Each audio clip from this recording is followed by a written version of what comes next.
Sir Vijay வந்து திமுக மன்னராட்சின்னு ஒரு குற்றச்சாட்டை முன் வச்சிருக்காரு நேத்து விஜய் அவர்கள் அவருடைய பொதுக்குழுல எப்படி பாக்குறீங்க சார்? முந்தா நாள் தோணுனக்கு ஒரு கட்சிக்கு ஒரு தலைவர் சொல்றேன்னா அதுக்கெல்லாம் நாங்க பதில் சொல்லணும் சார். இடத்துல 64 வருஷமா கட்சியில இருக்கேன், நான் போய் அவருக்கு பதில் சொல்ல முடியும். 100 நாளைக்காவது வேலை தருகின்ற அந்த திட்டம் வந்து துவங்கப்பட வேண்டும் என்று அன்பு தலைவர் கலைஞர் அவர்கள் அந்த நேரத்தில் 2025ஆம் ஆண்டு வந்த நேரத்தில் மாண்புமிகு அன்றைக்கு தலைமை அமைச்சராக இருந்த மன்மோகன் சிங் அவரிடம் அன்னை சோனியா காந்தி அவரிடம் கூறி அந்த திட்டத்தை கொண்டு முன்மொழிந்து அன்றைக்கு திட்டத்தை கொண்டு வர வேண்டும் என்று சொன்னார்.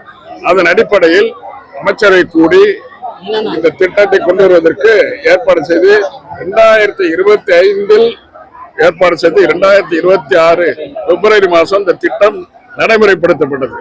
அதிலிருந்து தொடர்ந்து யுபி அரசாங்கம் முற்போக்கு கூட்டணி ஆட்சி இருந்த நேரத்தில் இந்த திட்டத்தை நடைமுறைப்படுத்தினார்கள். ஆனால் 2014 முதல் பிஜேபி ஆட்சியில் இந்த திட்டத்தினுடைய நிதி கொஞ்சம் கொஞ்சமாக குறைக்கப்படுகிறது.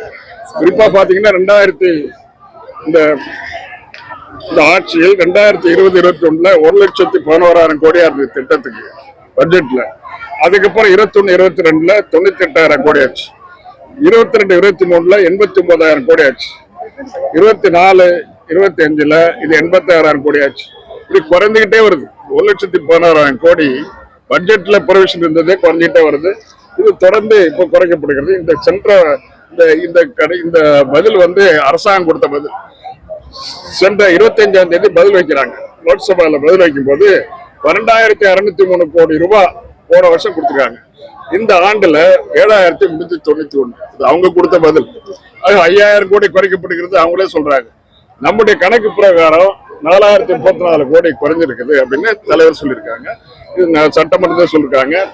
இது ஏன் குறைஞ்சு கொடுக்குறீங்க அப்படிங்கிறத மக்களிடம் போய் சொல்லணுங்கிறதுக்காக தான் இந்த திட்டம் கொஞ்சம் கொஞ்சமாக இந்த அவங்களுடைய திட்டத்தினுடைய மதிப்பீடு குறைக்கப்பட்டு மக்களுக்கு வழங்க வேண்டியது சரியான நேரத்தில் போய் சேரவில்லை என்பதுதான் தலைவருடைய ஆதங்கம். அதற்காக இன்னைக்கு 1,800 இடங்களுக்கு மேல் இந்த நிகழ்ச்சி நடைபெற்றுக் கொண்டிருக்கிறது. மக்களுக்கு அவங்களுக்கு தெரியணும் என்ன நடக்குதுங்கிறது. இது மொத்தமா நம்ம திட்டம் நினைக்கணும். நம்ம திட்டம் கிடையாது. முழுவதுமா 100% மத்திய அரசு நிதியிலிருந்து நடைமுறைப்படுத்தப்படுகின்ற திட்டம் 100 நாள் வேலை.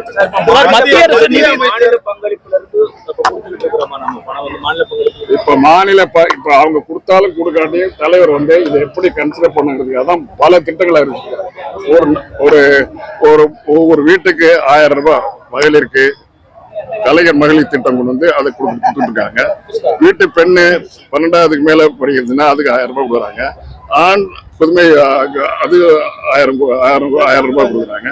இந்த மாதிரி நிதியெல்லாம் கொடுக்கறது. இந்த மாதிரி ஆதாரம் அந்த குடும்பத்தினுடைய ஆதாரம் அதிகமா அவருக்கு தேவைப்படுகிற நிதி எவ்வளவோ அதை கொடுத்துட்டு இருக்காங்க. மத்திய அமைச்சர் சந்திரசேகர் என்ன சொல்றாருன்னா பாப்புலேஷன்ல கம்மியா இருந்தாலும் யூபி பீகார் கம்பேர் பண்ணும்போது டிஃபரண்ட் சப்ஜெக்ட் நீங்க கேக்குறது டிஃபரண்ட் சப்ஜெக்ட். இந்த மன்றிகாலியே யூபி பீகார கம்பேர் பண்ணும்போது தமிழகத்துக்கு அதிகமா கொடுக்குறோம். அது மாதிரி கொடுக்கல. நியாயமான கேள்வி நாங்க கேட்கிறோம். அது முறையாக பதில் சொல்ல வேண்டியது அது சம்பந்தப்பட்ட அமைச்சர் இவர் கிடையாது. சார் மத்திய அரசு நிதி விடுவிக்கலாம்க்கா மாநில அரசு அதுக்கான நிதியை கொடுத்து பின்னால் வாங்கிக் கொள்ளலாம் அப்படின்ற சட்டம் இருக்கிறதா சொல்றாங்க. இது மற்ற திட்டங்கள் எல்லாம் 60-40 திட்டங்களா இருக்குது. மத்திய அரசு மாநில அரசு பங்கு போட்டு கொடுக்குற திட்டங்களா இருக்குது. அதுக்கு இவங்க கொடுத்துட்டு வாங்குறாங்க. ஆனா இது வந்து எவ்வளவு பலு நிதி சுமை எவ்வளவு மொத்தமே 100% மத்திய அரசு. போன வருஷத்துக்கு இந்த வருஷத்துக்கு டிஃபரன்ஸ் 5,000 கோடி நான் சொல்றேன் சொல்லி காட்டினேன். எப்படி கொடுக்க முடியும்? நமக்கே நிதி ஆதாரத்துல சிரமப்பட்டுட்டு நம்ம ஒரு திட்டத்தை கொண்டு போயிருக்கு. நமக்கு 1000 திட்டம் இருக்குது. அந்த திட்டங்களை நம்ம நடைமுறைப்படுத்துறோம். இதுக்கு மத்திய அரசு திட்டத்தை நம்ம எப்படி நடத்த முடியும்? தேர்தல் அறிக்கையிலையும் சொல்லியிருக்கோம், பார்லிமெண்ட்லயும் சொல்லியிருக்கோம், தொடர்ந்து சொல்லுவோம், கொடுக்கற வரைக்கும் போராடுவோம். விஜய் வந்து திமுக மன்னராட்சின்னு ஒரு குற்றச்சாட்டை முன் வச்சிருக்காரு நேத்து விஜய் அவர்கள் அவருடைய பொதுக்குழுல எப்படி பாக்குறீங்க சார்? முந்தா நாள் தோணுனக்கு ஒரு கட்சிக்கு ஒரு தலைவர் சொல்றேன்னா அதுக்கெல்லாம் நாங்க பதில் சொல்லணும் சார். இடத்துல 64 வருஷமா கட்சியில இருக்கேன், நான் போய் அவருக்கு பதில் சொல்ல முடியும்.